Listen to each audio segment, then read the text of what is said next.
Welcome back to Inside Southeastern Baseball with head coach Jay Artigues, presented by your local Southern Quality Ford dealers and also Champagne Beverage. At this time, it's time to take a look at the Lion Profile of the Week. And this week, we'll take a look at Lion for Life, Sal Durante, who's a former Lion pitcher and current owner of Wise Guys Daiquiris. Local businessman and former Southeastern pitcher Sal Durante Jr. has had a tie to the game of baseball since before he was even born. You see, Sal Jr. grew up in a baseball family, and it was his dad, Sal Sr., who on October the 1st, 1961, climbed up on a seat in section 33 behind the right field wall of the original Yankee Stadium and caught Roger Maris's 61st home run ball. He went to the game with my mother, who was his girlfriend at the time, and actually she paid for the tickets because he didn't have enough money.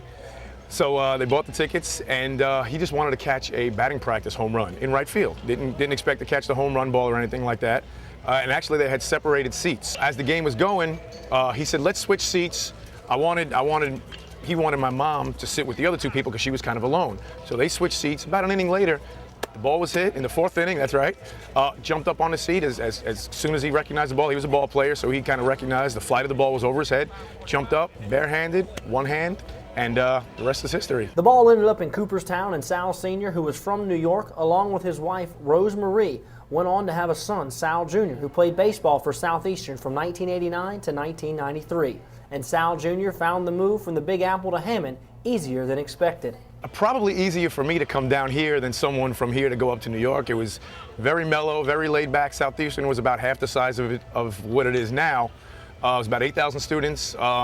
Very quiet, dead on the weekends. Johnny and I were the only two actually that stayed here on the weekends, basically. Durante played his first 2 years in Hammond for then coach John Stevenson. And when Stevenson left to go to, of all places, New York, where he took a job with the New York Mets, Durante stayed in Hammond and finished his Lion career for Coach Greg Martin.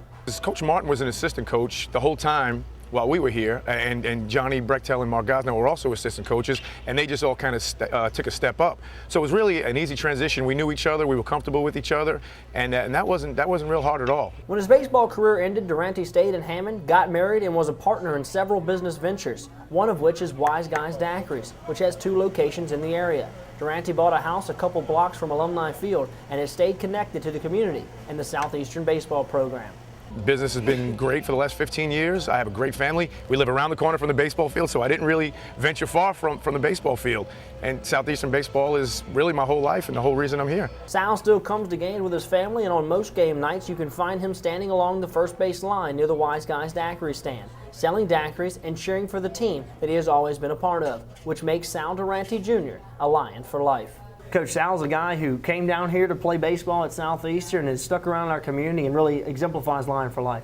Yeah, Sal exemplifies what a Lion for life really means. You know, moved down to Hammond, fell in love with the place, and fell in love with his wife, moved to Hammond, and never left here, you know. And they've coming out to the ballpark, Wise Guys Daiquiri, Sal's one of the co-owners, and that atmosphere, it really brings a lot to atmosphere having them out there. And Coach, that really is unbelievable that his father caught the Roger Maris 61st home run ball. Unbelievable. Yeah, when you hear that name, Sal Durante, it kind of rings a bell for a lot of people. It's because his daddy caught Roger Maris' 61st home run ball, and you know, that's amazing just to have that type of history right here in Hammond and at Southeastern. Well, now it's time to take a look at your favorite part of the show, the Tip of the Week with Coach Jay Artigues. Hi, welcome to this week's Tip of the Week. This week we're going to demonstrate catching a fly ball over your head, going back and finding the wall. And to help demonstrate that, we have junior outfielder Ladd Rhodes. You're going to see Ladd right now, as the ball goes flying over his head, he sprints back on the warning track, knows how many steps he has on the track, finds the wall, and he comes back, catches the ball coming forward.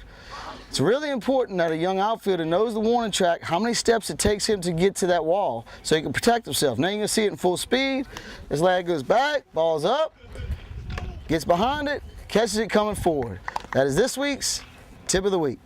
Coach, we see Ladd Rhodes does a great job here of showing us how to find the wall on a fly ball, and Ladd's a guy who's really done a nice job in the outfield for you. He has. Ladd demonstrates, you know, how to use a warning track, so you know how many steps you have before you get to that wall, how to sprint back, find that wall, and catch the ball coming forward without running into it and crashing into it. And Ladd's a tremendous outfielder. He's done a great job for us this year. All right, let's take another break. When we come back, we'll take a look at the scouting report for this weekend, and we'll wrap it up right here on Inside Southeastern Baseball with head coach Jay Artigues, presented by your local Southern Quality Ford dealers and also Champagne Beverage.